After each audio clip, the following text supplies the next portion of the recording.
आप सब लोगों को प्रणाम। नमस्कार। प्रणाम। प्रणाम गुरु जी। Welcome to Sundays with Yogiraj. आप सभी लोगों का आज के सत्र के लिए बहुत बहुत अभिनंदन वंदन।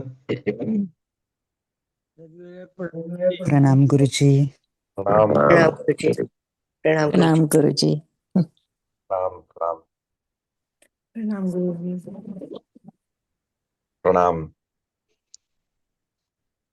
तो आज हम लोग पूरे सप्ताह में जिन जिन बातों पर चिंतन मनन हमने किया है उसको एक बार रिवाइज करेंगे और प्रश्नों को समझेंगे।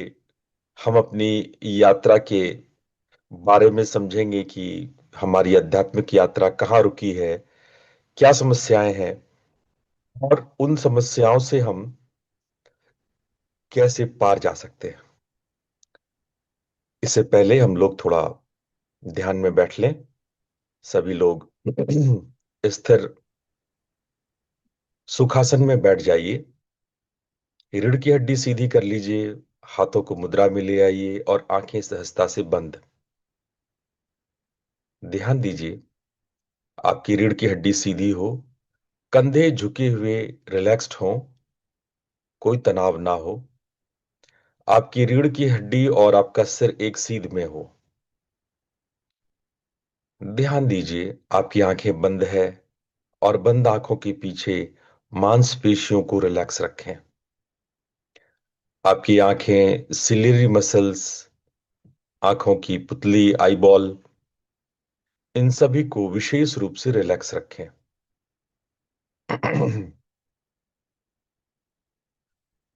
धीरे धीरे पूरे शरीर को स्थिर करते जाइए। आपका सर बिल्कुल स्थिर, गर्दन बिल्कुल स्थिर, आपके कंधे शिथिल, रिलैक्स्ड, रीढ़ की हड्डी सीधी है। ध्यान दीजिए आपके पेट और कमर रिलैक्स्ड स्टेट में है, इमोबाइल स्टेट में है, बिल्कुल स्थिर। आपके दोनों पैर और दोनों हाथ एकदम सहजता के साथ आरामदायक स्थिति में है। अपनी इस मेडिटेटिव पोस्चर को, ध्यानात्मक आसन को चारों ओर से एक दृष्टा की भांति देखिए।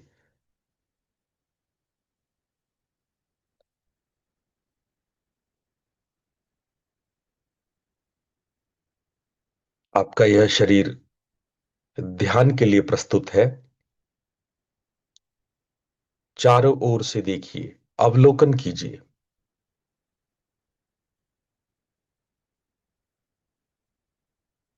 जब धीरे धीरे शरीर स्थिर होने लगे तो अपनी चेतना को श्वास पे लाइए।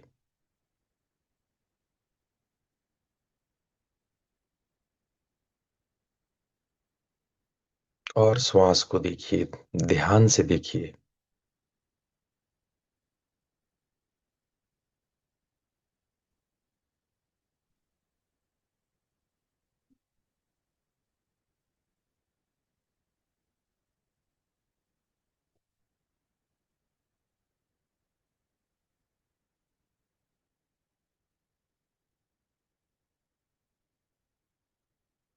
आते जाते सहज श्वास का अवलोकन करेंगे।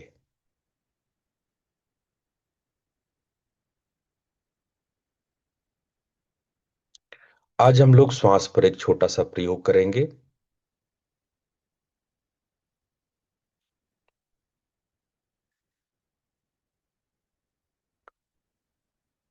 जब आप श्वास छोड़ते हैं, सब प्रयास करें कि ज्यादा लंबा और गहरा श्वास छोड़ें।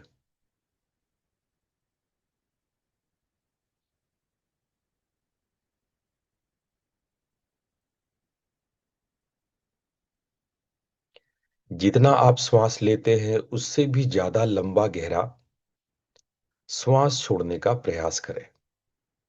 Make a conscious practice. जानबूझ करके श्वास छोड़ने की क्रिया को लंबा करें।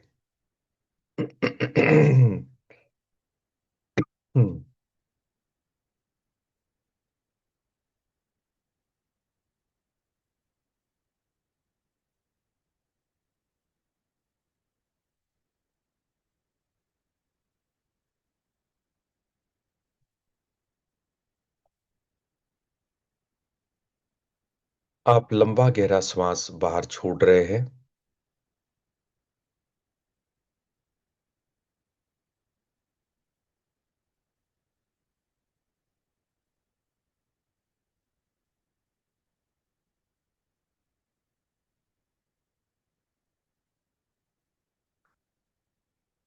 अब कोशिश करें कि जब आप श्वास छोड़ें तो 8 बार नमः शिवाय का मानसिक जाप करें। सांस छोड़ते वक्त आप अपनी गति के अनुसार, श्वास के रिदम के अनुसार ऐसा कर सकते हैं। जैसे मन ही मन बोलेंगे श्वास छोड़ते हुए, नमः शिवाय नमः शिवाय नमः शिवाय नमः शिवाय नमः शिवाय नमः शिवाय नमः शिवाय नमः शिवाय, ऐसे करके 8 बार करें। आप अपनी उंगलियों से गिन सकते हैं। सुविधा के लिए उंगलियों के पोरों से गिनती करें। हर बार जब आप सोच श्वास छोड़ें तो 8 बार नमः शिवाय का मानसिक जाप करें। केवल नमः शिवाय, ओम का उच्चारण नहीं करेंगे।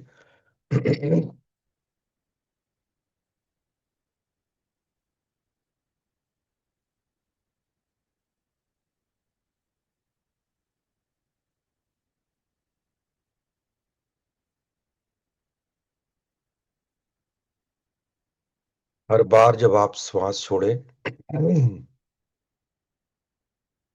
तो 8 बार नमः शिवाय का उच्चारण मन ही मन, जिह्वा भी ना हिले,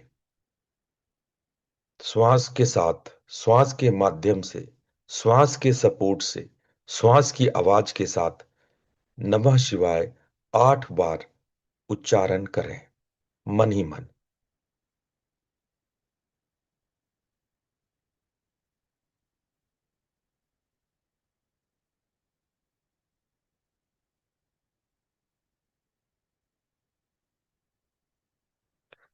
आप सुविधा के लिए उंगली से गिन सकते हैं। उंगली के पोरों पे अंगूठे से आप गिन सकते हैं।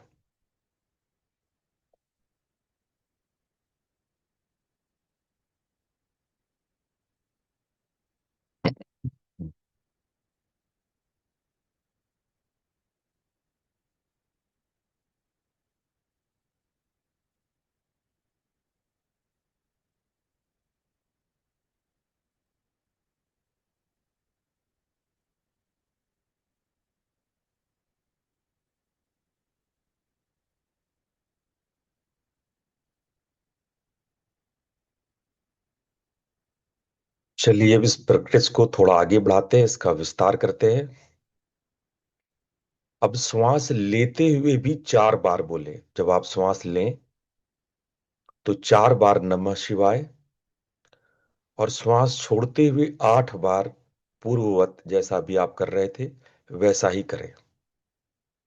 सांस लेने में 4 बार और श्वास छोड़ने में 8 बार,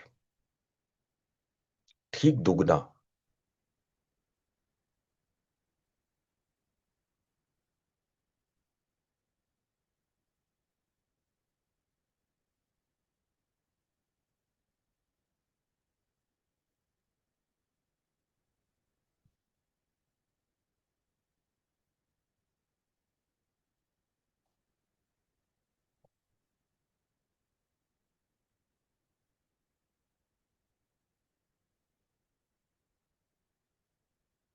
अगर कहीं भी असहजता होती है तो घबराए नहीं।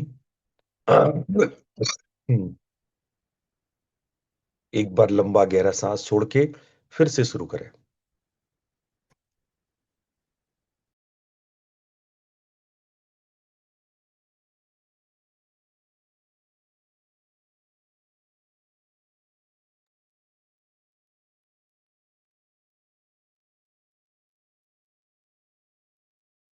इस रिदम को पकड़ें। 4 बार नमः शिवाय श्वास लेते हुए और 8 बार श्वास छोड़ते हुए।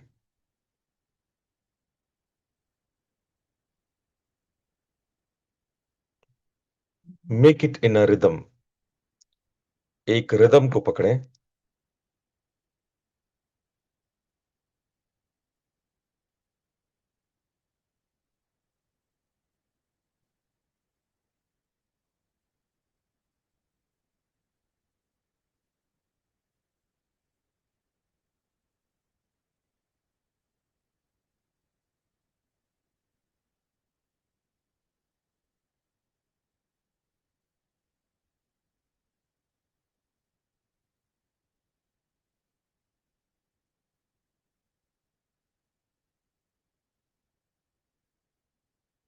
2 मिनट और इस अभ्यास को कीजिए पूरे तन्मयता के साथ। यदि संभव है तो आप सफेद शिवलिंग की कल्पना भी साथ साथ कर सकते हैं। तब यह सभी प्राणायाम आपके भीतर नव जागरण को उत्पन्न कर सकता है।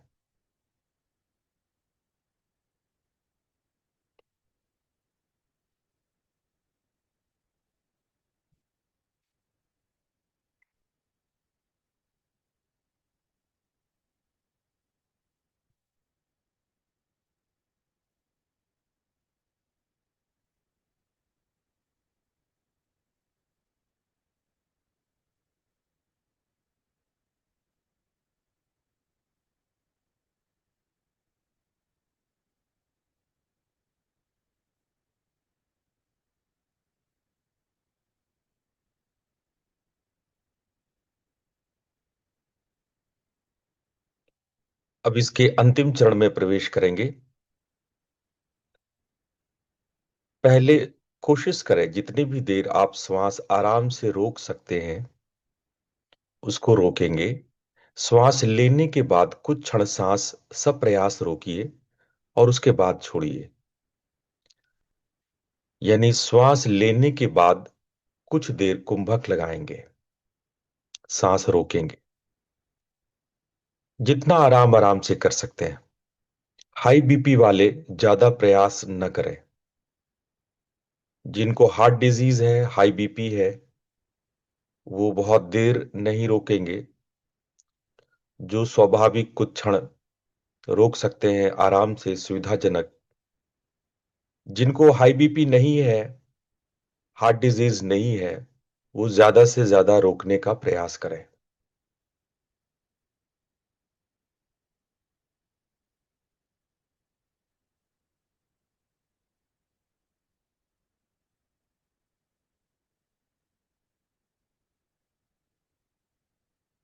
अब यहां पर जो लोग सामर्थ्यवान हैं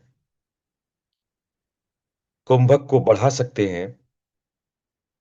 देखिए कितनी देर, कितनी राउंड्स आप कुंभक कर सकते हैं। शास्त्र के अनुसार आपको 16 बार नमः शिवाय कुंभक में बोलना चाहिए, पर आप स्वयं देखिए आप कितनी बार अपनी आप क्षमता से कर सकते हैं।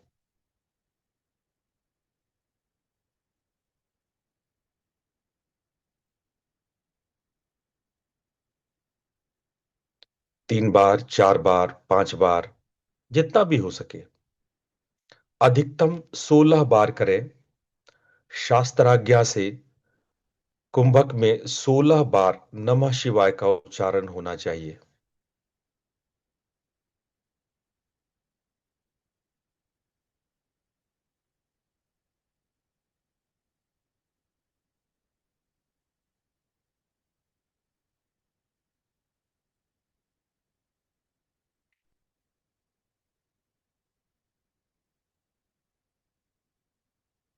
अगर आप 4 बार सांस लेते हुए नमः शिवाय, 16 बार श्वास रोक कर नमः शिवाय और 8 बार श्वास छोड़ते हुए नमः शिवाय का उच्चारण करने में समर्थ हैं, तो आप एक उन्नत साधक और साधना कर सकते हैं।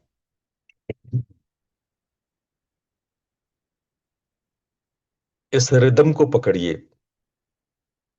4:16:8, यानी 1:4:2, यही रेशियो होना चाहिए।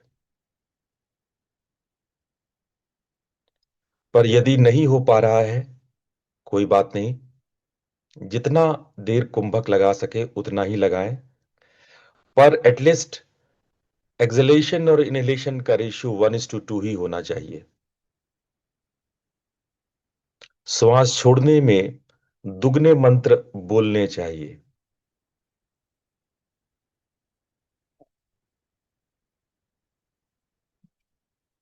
2 मिनट और इस अभ्यास को करें।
अब धीरे धीरे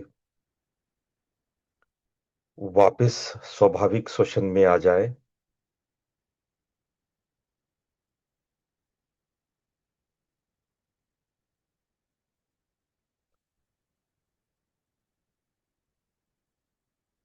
शिवलिंग का ख्याल करें और पूरे मनोभाव से पुष्पांजलि, पुष्प, जल, दुग्ध इत्यादि भावना से केवल मन की कल्पनाओं से अर्पित करें।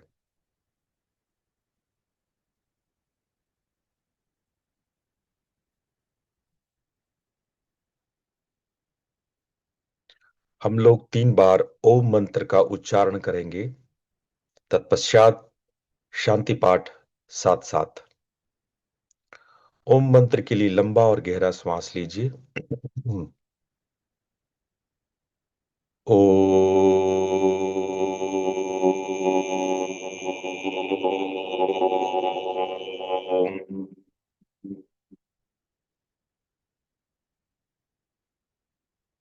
ओ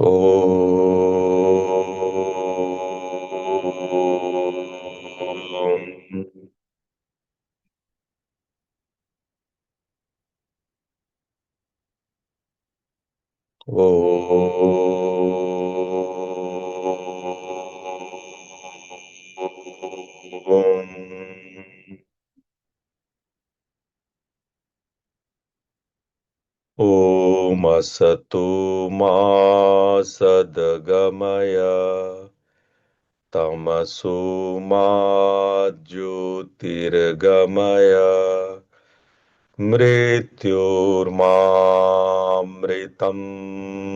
गमय। ओम शांति शांति शांति। दोनों हाथों को आपस में रगड़ते हुए अपनी आंखों पर रखें और धीरे धीरे अपनी आंखों को खोल लें।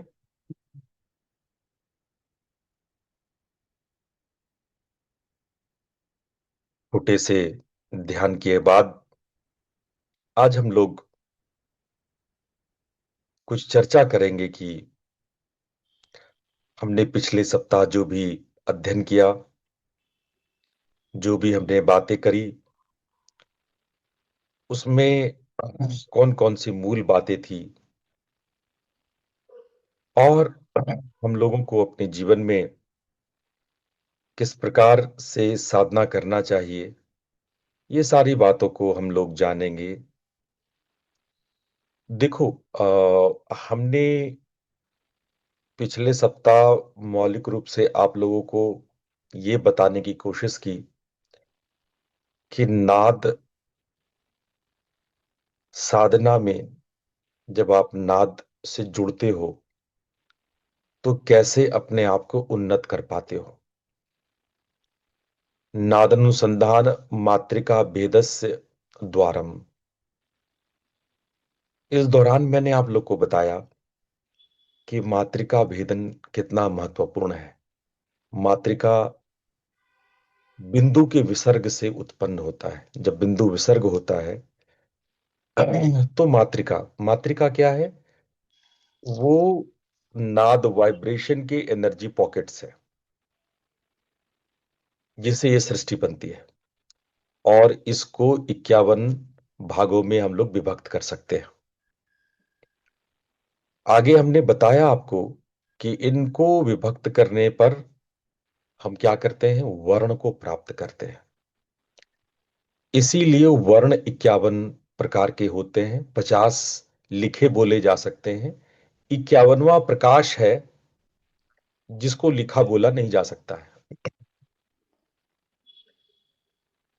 तो उन 50 वर्णों पर जब मैंने बात करी तो मैंने आप लोग को बताया कि वर्ण अपने आप में आपके लक्षणों को बताता है।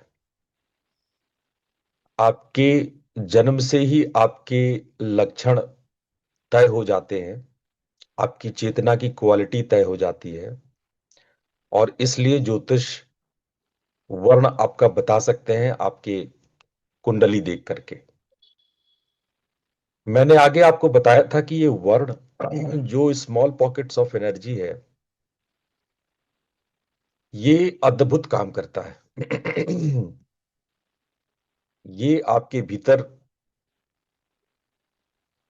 चित्त शक्ति यानी मध्यमा नाद की इकाई पैदा करता है, जिससे आपका जो एक प्राकृतिक चरित्र है, जो आप संस्कार अपने सूक्ष्म शरीर से लेके आए हैं, वो कैसे जीवन में उस प्रारब्ध को खर्च किया जाए, उसकी रूपरेखा ये वर्ण तैयार कर लेती है। वर्ण के बाद मैंने आपको शब्द की महिमा बताई थी कि वर्ण से शब्द बनता है। ये शब्द क्या है? इन्हीं यूनिट्स की, जो मध्यमा नाद की यूनिट्स है, जिसको हम चित्त शक्ति कहते हैं, ये वर्ण आपस में मिलकर के संघट्ट होकर के एक मीनिंगफुल, जिसमें अर्थ है और ज्ञान है, ऐसे शब्दों का निर्माण करता है। और ऐसे शब्दों के निर्माण होने से हमारे फिजिकल बॉडी में तरंगे पैदा होती है, जिसको हमारे विज्ञान ने 5 भागों में क्लासिफाई किया: alpha, beta, theta, delta, gamma. Although हमारे शास्त्रों में इससे ज्यादा है, लेकिन अभी मॉडर्न साइंस ने बायोन्यूरल साउंड्स इतने ही ढूंढ पाए हैं। ये बायोन्यूरल साउंड्स क्या है? आप किस प्रकार से सोचेंगे, आपके संकल्प विकल्प क्या होंगे, ये तय करता है। कई बार हम सोचते हैं कि हमें फ्री विल है, हमारी इच्छा हुई इंस्टाग्राम देखने की, हमने इंस्टाग्राम उठाया और देखा। क्या वास्तव में ये आपका फ्री विल है? क्या वास्तव में आप इतने फ्री हैं कि आपकी आपकी इच्छा हुई कि इंस्टाग्राम देखें, आपकी इच्छा हुई कि सैर पे निकले, या उसके पीछे कुछ घटना घट गई थी, उसके पीछे कुछ शतरंज की बिसात बिछ गई थी, और विज्ञान भी इस मामले में संशय में है कि इतना भी फ्री विल हमें है या नहीं है। हम सैर पे निकले, हम मूवी देखने जाएं, हम दोस्तों से मिलें, ये जो आपके अंदर इच्छा होती है, आप उसके लिए फ्री है कि नहीं है? हमारा शास्त्र कहता है नहीं, ये प्रारब्ध में आपके प्राकृतिक चरित्र में तय है। आप इतना भर फ्री हैं कि जब ये शब्द बनता है तो जो संकल्पना विकल्पना होती है, जो भावनाएं होती है, उसको कैसे कलर करते हैं, उसमें कितना रस लेते हैं, कितना नीरस होते हैं, उतनी भर स्वतंत्रता आपकी है। किसी चीज में कल्पनाओं और भावनाओं को जोड़ने की स्वतंत्रता आप में है। यही आपकी शक्ति है। और यही संकल्प विकल्प, यही मन आपको महान बनाता है और आपको नीचे गिराता है। मन के जीते जीत है, मन के हारे हार। यही भावना और कल्पना आपके मन को निर्मित करता है, और इस वजह से आपके अंदर नाना प्रकार के विचार उठने लगते हैं। इन्हीं संकल्प विकल्पों की वजह से पद का निर्माण होता है, शब्द से पद बनते हैं। विचार, बुद्धि, मनन, चिंतन, ये सब इन्हीं संकल्प विकल्प का देन है। इन्हीं संकल्प विकल्प की वजह से ये विचार, मनन, चिंतन, बुद्धि, ये सब निकल के आते हैं। और उसी आधार पे आप कृत्य करते हैं। वो क्रिया भी हो सकता है और कर्म भी हो सकता है। वो क्रिया भी हो सकता है और कर्म भी हो सकता है। यदि क्रिया करते हैं, यदि आप तारतम्य में रहते हैं, ताल में रहते हैं, आप आपके अंदर की निहित भावना के अनुरूप विचारणा करते हैं, मनन करते हैं, तो ताल बनता है और आप क्रिया करते हैं। और अगर निहित भावना के अनुरूप यदि आप चिंतन मनन नहीं करते हैं, तो बेताल होते हैं और नए नए कर्म बनाते हैं। इसी केमिस्ट्री को, इसी विज्ञान को मैंने इस सप्ताह आपके समक्ष रखा। आपने चिंतन मनन किया, कई प्रश्न थे, मैंने कोशिश किया कि समाधान हो। मैं अभी भी कहूंगा कि अगर कोई प्रश्न बनते हैं तो आप हैंड रेज कर सकते हैं, आप पूछ सकते हैं। आज मैं कुछ और भी आप लोगों को बताना पढ़ाना चाहता हूं। उससे पहले अगर कोई प्रश्न यहां तक में आपके मन में उठ रहा है, यहां तक जो मैंने बातें बताई, इस सप्ताह का सारांश मैंने बताया, इससे संबंधित कोई परेशानी है, कोई भी हाथ उठा सकता है, कोई भी पूछ सकता है। चलो, हम आज जो हाँ, विनोद जी पूछें। हाँ मुझे मैं ये प्रणाम। पूछना चाहती हूँ, 52 वर्ण है संस्कृत के 51, वो हम भाषा के रूप में यूज करते हैं। 52 ही देवियां हैं, देवियां अलग है, हम उनकी पूजा करते हैं, वो हम संस्कृत में पढ़ते हैं, वर्ण पढ़ते हैं। तो आपस में रिलेशन क्या है दोनों का? 52 ही वर्ण है, 52 ही देवियां हैं, ये मेरे को समझ नहीं आ रही। ये आगे हम पढ़ाएंगे, जब और आगे का चैप्टर आगे बढ़ेगा, तो मातृकाओं को हमने देवी का रूप क्यों बनाया, मातृकाओं की हमने उपासना किस आधार पे शुरू करी, उसके पीछे यंत्र और तंत्र का विधान है। ये आगे के चैप्टर में आएगा कि हम लोग मातृकाओं की पूजा कैसे करने लगे, उस पर रिचुअल्स कैसे बना लिए, उस पर हमने मंदिरों का निर्माण कैसे कर दिया, हाँ जी, हाँ जी, क्या ये मेरा वजह। प्रश्न है। ये ये चैप्टर आगे अभी आने वाला है। हम इसी मनोमय कोश में ही ये सब कुछ बताएंगे आप लोगों को। यंत्र और तंत्र का विधान बताएंगे कि इस पर यंत्र और तंत्र कैसे बना। लेकिन उससे पहले, ये भी आगे के चैप्टर्स में होगा और ये बहुत इंटरेस्टिंग भी होगा। आपके प्रश्न बिल्कुल जायज हैं और ये सबके मन में उठने चाहिए। हमारा सनातन धर्म इसी 51-52 मातृकाओं पे आधारित है। हमारी पूरी संस्कृति, इस केवल संस्कृत भाषा नहीं, हमारी संस्कृति भी इसी पे आधारित है। इतना गूढ़ है ये मातृकाओं का रहस्य। तो इसको हम लोग पूरे इत्मीनान से समझेंगे, पूरे विस्तार से। आप निश्चिंत रहो, मैं एक एक बात बताऊंगा। धन्यवाद। हाँ। तो और कोई सवाल है?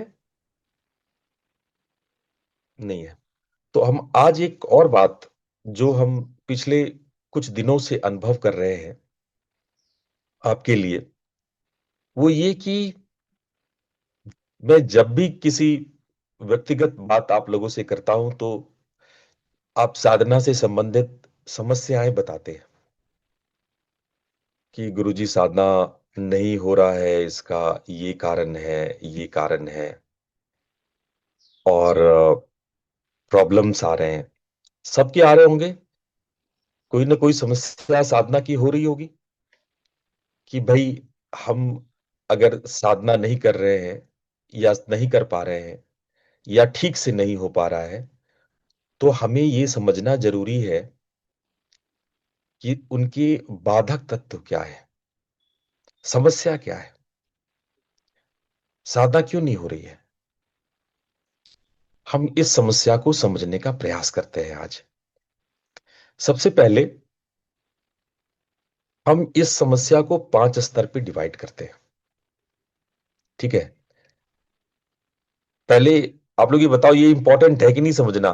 साधना जो है बाधा हो रही है, नहीं ठीक से हो रही है, जी इसको आप गुरु जी। important मानते हो कि नहीं मानते हो, बताओ। जी। जी गुरुदेव। हाँ, ये इंपॉर्टेंट है, तो बड़ा जी ध्यान से समझना कि बाधा क्या है, प्रॉब्लम कहां पे अटक रही है, समस्या क्या है। गुरुजी लगे पड़े हैं, बताए जा रहे हैं, कभी नाद सूत्र पढ़ा रहे हैं, कभी विज्ञान भैरव पढ़ा रहे हैं, कभी शक्ति सूत्र पढ़ा रहे हैं, कभी योग सूत्र पढ़ा रहे हैं, कभी गीता बता रहे हैं, रामायण बता रहे हैं। सब कुछ जो है गुरुजी मेहनत कर रहे हैं। कहां पे अटक रही है अपनी साधना? दिक्कत कहां पे हो गई, क्या बात हो गई? ऐसा नहीं है कि आप गुरुजी का सम्मान नहीं करते। आप सम्मान नहीं करते तो आज मेरे सामने ऑनलाइन नहीं होते। आप मेरा रेस्पेक्ट करते हैं, मेरी बातों को ध्यान से सुनते हैं, समझने की कोशिश करते हैं, जीवन में उतारने की कोशिश करते हैं। फिर कमबख्त ये बाधा आती कहां से है, प्रॉब्लम कहां पे आ जाता है, क्या प्रॉब्लम है, कहां फंस जाते हैं? है कि नहीं ये प्रश्न इंपॉर्टेंट? जी। तो चलो इसको हम समझते हैं। तो इसको हम 5 स्तर में समझेंगे। एक, पहला है देहगत। देहगत मतलब बॉडी से संबंधित समस्याएं। दूसरा है प्राणगत, प्राणों से संबंधित समस्याएं। तीसरा है मानसिक, मनस से संबंधित समस्याएं। चौथा है भाव या अहम से संबंधित, अहम या भावगत समस्याएं। और पांचवा है सूक्ष्म आध्यात्मिक समस्याएं। ये 5 समस्याएं हैं, इसको चाहे आप नोट डाउन कर लो। देहगत, प्राणगत, मानसिक, अहंग या भावगत, या सूक्ष्म आध्यात्मिक, ये 5 बेसिक समस्या है। अब समझते हैं कि भाई देहगत समस्या क्या है, आपके देहगत समस्या क्या है। तो योग सूत्र के अनुसार पहली समस्या आपकी है व्याधि। पहली समस्या है, आप लोग लिखो, सब लोग लिख सकते हो, उसको लिखना चाहिए, इस पे मनन करना चाहिए। कहां फंस रहा है मामला, क्या दिक्कत है, क्यों नहीं साधना हो पा रही है? मन में अच्छा विचार है, संकल्पना है, विकल्पना है, आप प्रतिज्ञाएं करते हो, आप रेजोल्यूशन लेते हो, आप डिटरमाइंड होते हो कि नहीं गुरुजी मैं बस अब शुरू करूंगा, करूंगी। तो लिखो पहली समस्या जो देहगत बाधक है, फिजिकल ऑब्स्टिकल्स है। फिजिकल ऑब्स्टिकल्स में पहला लिखो व्याधि। व्याधि मतलब रोग, असंतुलन, इम्बैलेंस। तो कई बार कई तरह की, हम सबके लिए स्पेसिफिक नहीं जाएंगे कि किसको क्या क्या व्याधियां हैं, लेकिन कुछ व्याधियां ऐसी है जो साधक को सीधे सीधे परेशान करती है। पहला है दीर्घ थकान, थक जाते हैं, कई बार थकान होती है, साधना में आपको नींद आने लगती है, झपकियां लेने लगते हो, थकी हुई है शरीर, आप सोने के बाद भी आपकी नींद पूरी नहीं होती है। आप की जो इच्छाएं हैं, जो स्वेच्छाएं हैं, महत्वाकांक्षाएं हैं, और उसके प्रति जो आपका संघर्ष है, उसके प्रति जो आपके चैलेंजेस है, उसको दिन रात आप जूझते हो। जो लोग काम करते हैं, बाहर काम करते हैं, फिर घर में आके वर्क डाउन करते हैं, जो घर की गृहिणियां हैं, बच्चों के साथ मेहनत करती हैं, पति की जो भी अप एंड डाउन्स हैं उसको संभालती हैं, और समस्याएं इतनी बढ़ती जाती हैं, कभी आर्थिक, कभी पारिवारिक, कभी सामाजिक, कभी झगड़े, कभी उतार चढ़ाव, आप भीतर से थक जाते हो। एक थकान है, एक दीर्घ थकान है।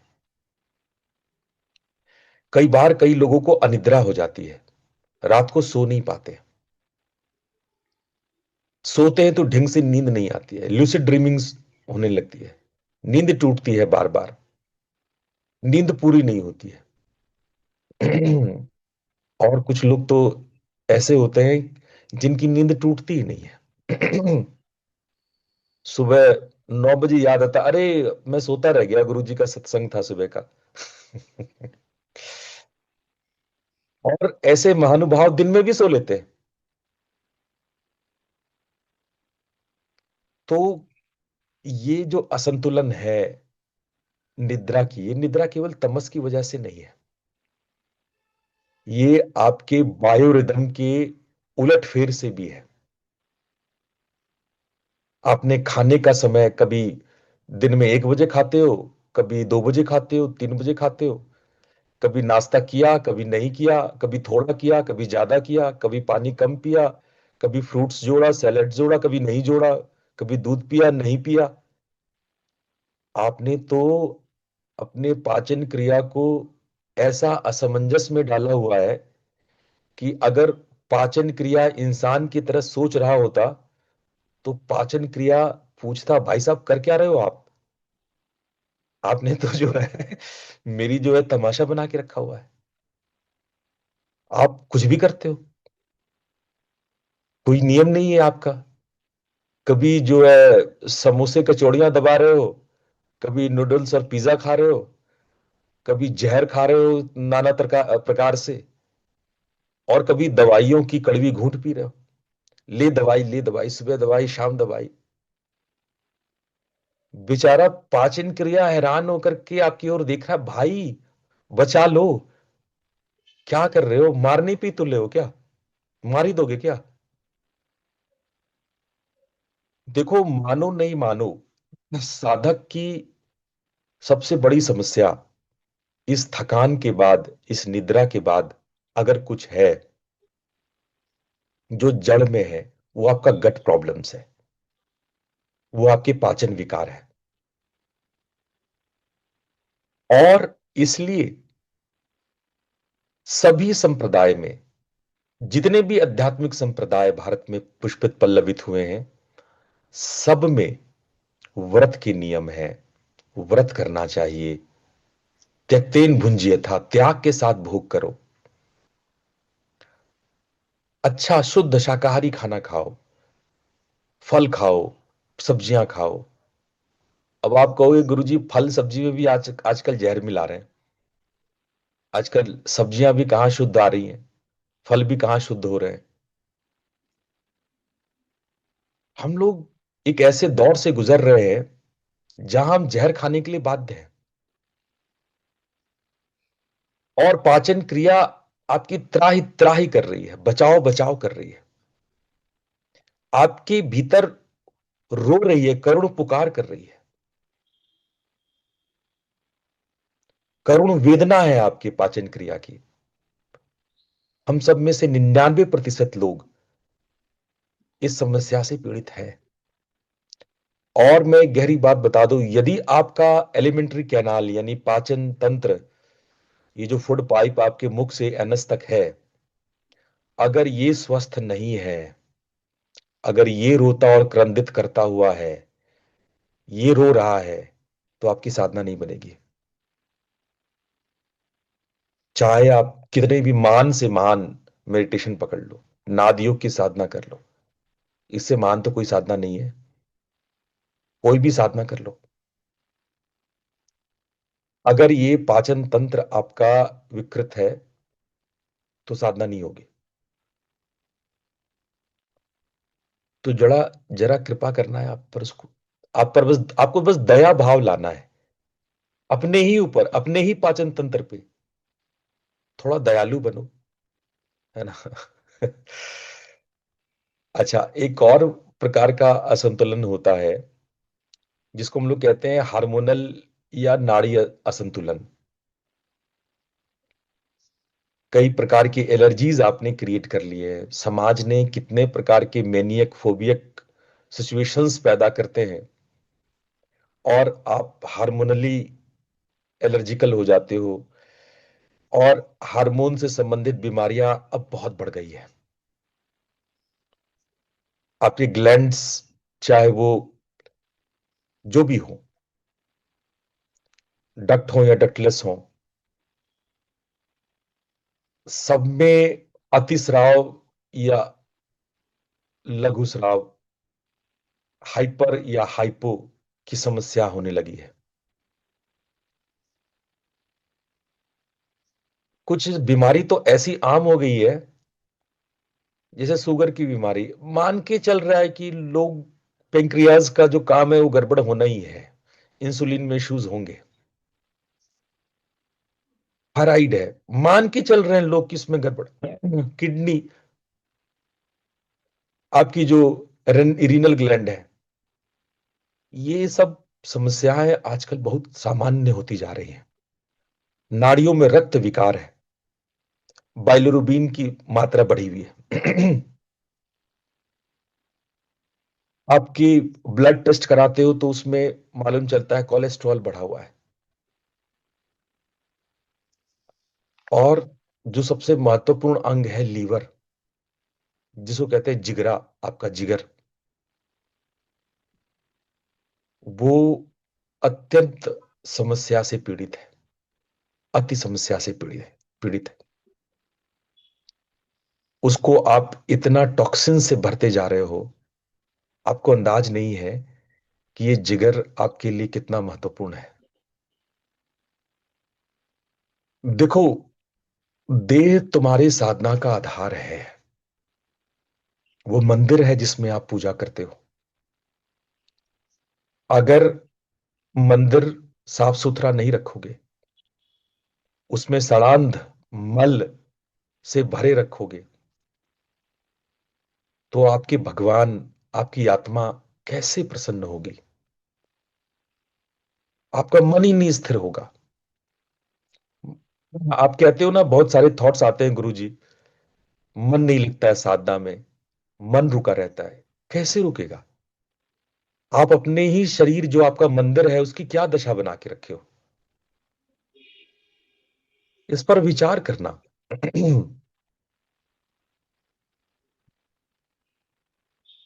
थोड़ा सोचना, थोड़ा हठ योग करो, आसन करो, प्राणायाम करो, थोड़ा शुद्धि क्रियाएं करो, षटकर्म करो। कुछ लोग तो डॉक्टरों से परहेज करने लगे। देखो, मैं मेडिकल सिस्टम के विरुद्ध बोलता हूं, और उसके बोलने के कारण है, लेकिन इसका यह मतलब नहीं है कि आप डॉक्टरों से परहेज करना शुरू कर दें। डॉक्टर आपको ज्ञान की बातें बताते हैं, डॉक्टर समझाते हैं आपको कि क्या उचित है, क्या अनुचित है। आप आप चिकित्सा को साधना विरोधी मत मानिए। चिकित्सा साधना विरोधी नहीं है। आप साधक हो, इसका यह मतलब नहीं कि आपको चिकित्सा छोड़ देना है, आपको स्वास्थ्य पे ख्याल नहीं रखना है। कुछ लोग देह उपेक्षा के शिकार होते हैं। अच्छा, शरीर ही है तो है ना, क्या ही है, ठीक है, खराब है, ठीक है, बन जाएगा, अरे शरीर ही तो है। नहीं भाई, ऐसा मत करो।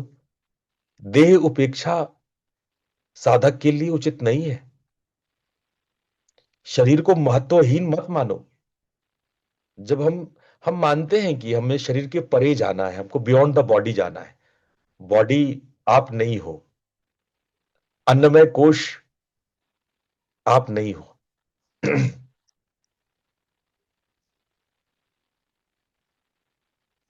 एक बार उद्दालक ऋषि और उनका पुत्र श्वेत केतु में, उपनिषद में यह कथा है, उपनिषद में यह कथा है कि उद्दालक और श्वेत केतु के बीच में चर्चा है।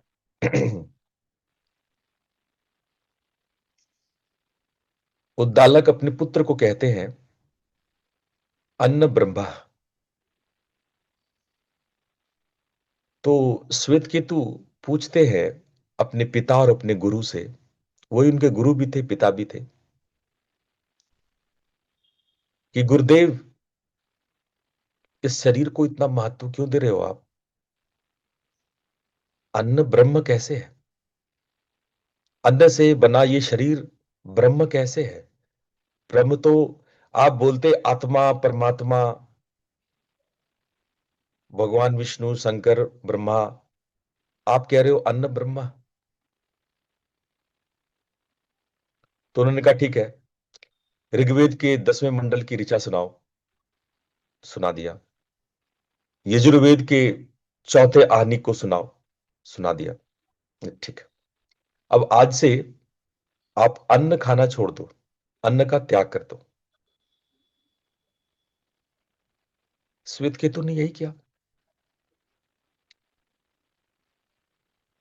अन्न का त्याग कर दिया, अन्न छोड़ दिया। ठीक है, अन्न ब्रह्म नहीं है। धीरे धीरे धीरे उसका शरीर कमजोर पड़ने लगा, शरीर एकदम से निर्बल, कमजोर। 10 दिन खाना नहीं खाया, 1 महीना खाना नहीं खाया, 2 महीने खाना नहीं खाया। भाई साहब, 4 महीने तक आप खाना नहीं खाओगे ना, तो आपका शरीर कंकाल हो जाएगा, हाड़ मांस सूख जाएंगे। आप करो उपेक्षा। 4 माह के पश्चात श्वेत केतु पुनः अपने गुरुदेव के सामने प्रस्तुत हुआ। 4 महीने के बाद बुलाए थे कि 4 महीना तू अन्न मत खा, अन्न ब्रह्म नहीं है ना, मत खा तू, होस्टी खाने आ जाएगा। 4 महीने के बाद लड़खड़ाता सा, घसीटता सा श्वेत केतु महर्षि उद्दालक के समक्ष प्रस्तुत हुआ। उद्दालक ने पूछा,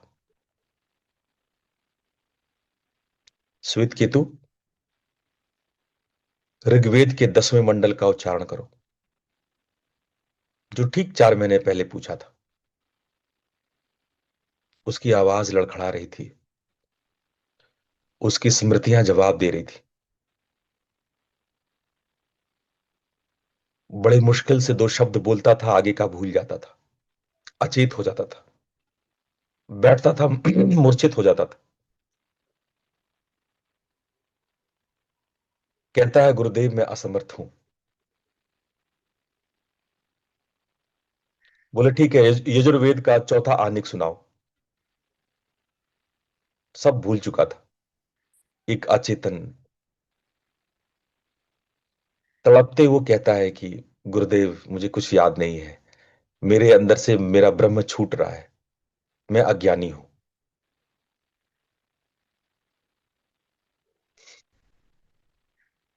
फिर उन्होंने कहा, उद्दालक ने, अन्न ब्रह्मा, अन्न ब्रह्म है। इस कथा से आप क्या सीख रहे हो? बहुत सुंदर संवाद है। श्वेत केतु और उद्दालक के बीच में बहुत लंबा और सुंदर संवाद आगे भी है, पर हम अभी जिस बात को कहना चाह रहे हैं कि आप शरीर को महत्वहीन मत समझो।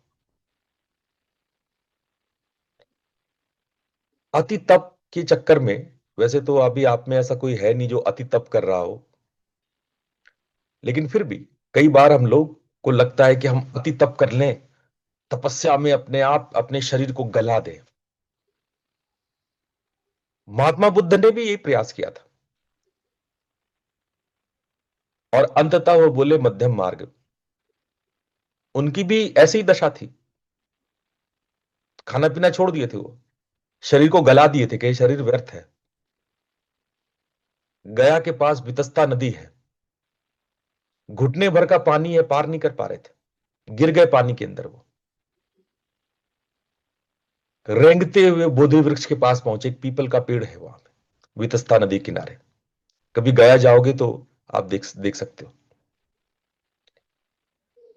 हिम्मत नहीं थी साधना करने की, बैठने की, मृत्यु निकट थी। मुरझाए आंखों से वो पूर्णमासी की चांद देख रहे थे, और उनको लगा कि अब प्राण गए तब प्राण गए, सारी जीवन की साधना व्यर्थ गई। जीवन में ब्रह्म को पाने और प्रकृति को समझने के सारे प्रयास व्यर्थ हुए। और उस समय एक गांव की ग्रामीण कन्या ने उनको खीर खिलाया, मीठा स्वादिष्ट खीर। वो खीर खाते ही उनके शरीर में प्राण दौड़ने लगे। कहते हैं कि उस खीर को खाते ही उनके अंदर अध्यात्म की वो ज्योति जली कि उनको उसी दिन समाधि लग गया और वो ब्रह्म को पा गए और अंतर्ज्ञान को प्राप्त कर लिए। आप अन्न को ब्रह्म नहीं कहेंगे?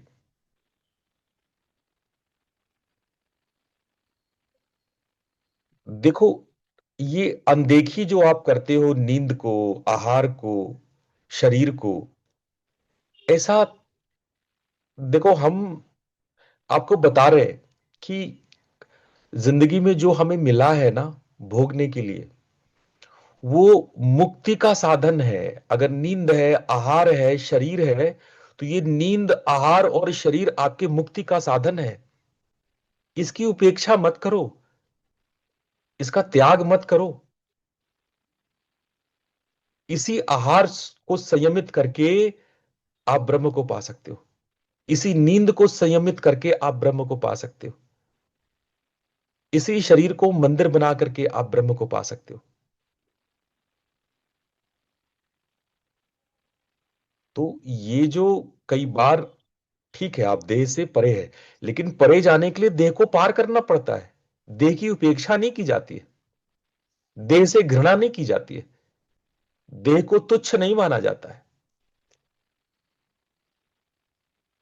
हमारे माहेश्वरी परंपरा में तो हम देह से प्यार करते हैं, सेल्फ लव करते हैं, आहार को चुन चुन के खाते हैं, जो बेस्टेस्ट आहार है वो खाते हैं, अच्छी से अच्छी निद्रा लेते हैं। अच्छी निद्रा लो, 4 घंटे 5 घंटे मस्त निद्रा एकदम। अगर आपको नींद करने की कला आती हो तो सीखो हमसे, नहीं आती है तो 4 5 घंटे की अच्छी नींद लो और उसका आनंद लो। नींद जैसा आनंद तो कुछ नहीं है। अच्छा से अच्छा आहार लो, बेहतरीन से बेहतरीन खाना खाओ, सात्विक भोजन करो। देखो आहार से अच्छा कोई भोग नहीं है। शरीर को स्वस्थ रखो, अपने आप उमंग तरंग और उत्साह साधना में बढ़ेगा। तो देह को अपना सहचर मानना है, अपना सेवक मानना है। तो ये पहली बात आप लोग गांठ बांध लो। और सेकंड पॉइंट पे, सेकंड पॉइंट है, हमने 5 स्तर बोला था, ये पहला स्तर था। दूसरा स्तर है प्राणगत बाधक, एनर्जेटिक ऑब्स्टेकल्स। दूसरा आप लिखो, एनर्जेटिक ऑब्स्टेकल्स, प्राणगत बाधक। ये दूसरी बाधा है। ये भी बहुत बड़ी बाधा है। मैंने पहले भी कहा है कि प्राण आपको और प्रकृति को जोड़ता है। आप प्राण लेते हो, छोड़ते हो, श्वास के माध्यम से, इंद्रियों के माध्यम से लेते हो और विसर्जित करते हो।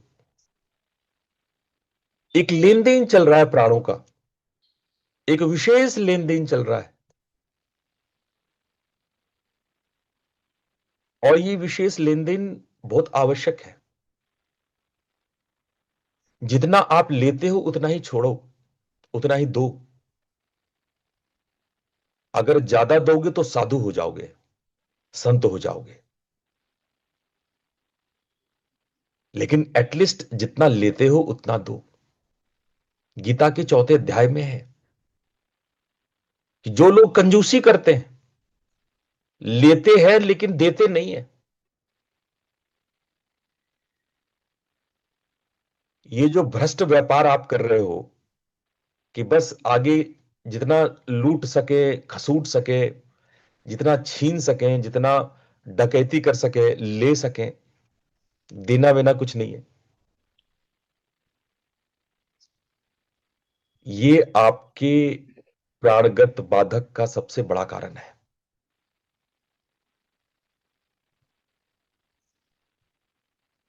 आप सोचते हो कैसे देंगे गुरुजी, मतलब ये लेने देने का क्रिया क्या है? आप किसी को प्रेम देते हो, कॉस्मोस आपको वापस करती है। आप किसी को घृणा पहुंचाते हो, कष्ट पहुंचाते हो, उस व्यक्ति से आपको मिले ना मिले, प्रकृति वापस करती है। देखो, आप किसी व्यक्ति को कष्ट नहीं देते हो, किसी व्यक्ति को दुखी नहीं करते हो, वो तो उसके प्रारब्ध है, लेकिन प्रकृति आपको वापस, इको है प्रकृति, वाइब्रेशन का इको है, वो वैसे ही वापस आपको करती है। बहुत लोग कहते हो ना कि गुरुजी अचानक जीवन में इतना कष्ट कैसे, हमने तो किसी का बुरा नहीं किया, हम तो बड़े अच्छे लोग हैं, हम तो बड़े भद्र लोग हैं, जेंटल लोग हैं, हम तो किसी का बुरा नहीं करते। आप गौर करो, जो व्यक्ति आपको, कहीं ऐसा तो नहीं कि आपने किसी का एनर्जी वापस नहीं किया, आप किसी से लेते गए और वो वापस नहीं किया, आपने कंजूसी कर दी और प्राण का लेन देन में असंतुलन पैदा कर दिया। बहुत लोग के अंदर में इससे साइको फिजियोलॉजिकल डिसऑर्डर्स पैदा होता है, साइकोसोमेटिक इश्यूज पैदा होते हैं, एलर्जी, घबराहट, कुछ लोग मैनियक होते हैं, कुछ लोग फोबिक होते हैं। पानी से डर लग रहा है भाई साहब, छोटे से कमरे में लिफ्ट में नहीं घुस पा रहे, हवाई जहाज पे नहीं चढ़ पा रहे, घबराहट हो रही है, बेचैनी हो रही है, असहज महसूस कर रहे हैं, अनकंफर्ट महसूस कर रहे हैं। क्या हो गया? प्राण असंतुलित हो गया। आपकी जो साइकोसोमेटिक डिसऑर्डर्स जितने भी हैं, ज्यादातर एनर्जेटिक ऑब्स्टेकल्स हैं। और अगर आपकी एनर्जी की ऑब्स्टेकल्स है, प्राणगत बाधा है, तो ध्यान में टिकेगा ही नहीं, आपका प्राण ऊपर चढ़ेगा ही नहीं, सिर भारी रहता है। कई लोग कहते हैं गुरुजी साधना करते सिर भारी हो जाता है, साधना को थोड़ा भी बढ़ाते हैं सिर भारी हो जाता है। क्यों नहीं होगा? एनर्जी ऑब्स्टिकल्स हैं आपके। और कुछ लोग बड़ी गलती पता है क्या करते हैं? अचानक से एकदम जबरदस्त साधना कर लेंगे, ऐसे रोज रोज नहीं करेंगे, 5 मिनट करेंगे, किया नहीं किया, किसी दिन गुरुजी ने झाड़ लगा दी या किसी दिन सत्संग से प्रभावित हुए, 1 घंटा बैठ गए, लो भाई 1 महीने का माजी खाना खा लेते हैं। ऐसा होता है क्या? आप महीने भर का एक ही दिन खाना खा लेते हो क्या, और महीने भर चलता रहेगा? आप अति आहार लोगे, अत्यधिक खाना खा जाओगे, तो कोई, वो वही हालत होगी कि आपका सर भारी हो जाएगा। ज्यादातर जो सर भारी होता है वो अत्यधिक जरूरत से ज्यादा साधना करने से होता है। अरे धीरे धीरे, ग्रेजुअली आगे बढ़ना है, थोड़ा थोड़ा आगे बढ़ना है। धीरे धीरे रे मना, धीरे सब कुछ होए। अब धीरे धीरे, स्लोली स्लोली, ग्रेजुअली आगे बढ़ते। आप जो शियाते हो, सनक आज चढ़ता है, सरूर चढ़ता है, बस आज तो परमात्मा को पाई लेना है, बैठ गए 2 घंटे, भाई सर भारी होगा। आपका ब्रेन ही तैयार नहीं है उसके लिए, आपकी मस्तिष्क तैयार नहीं, मस्तिष्क की जो पतली छोटी छोटी तंतुएं होती हैं, न्यूरॉन्स होते हैं, उस ऊर्जा के लिए तैयार ही नहीं है।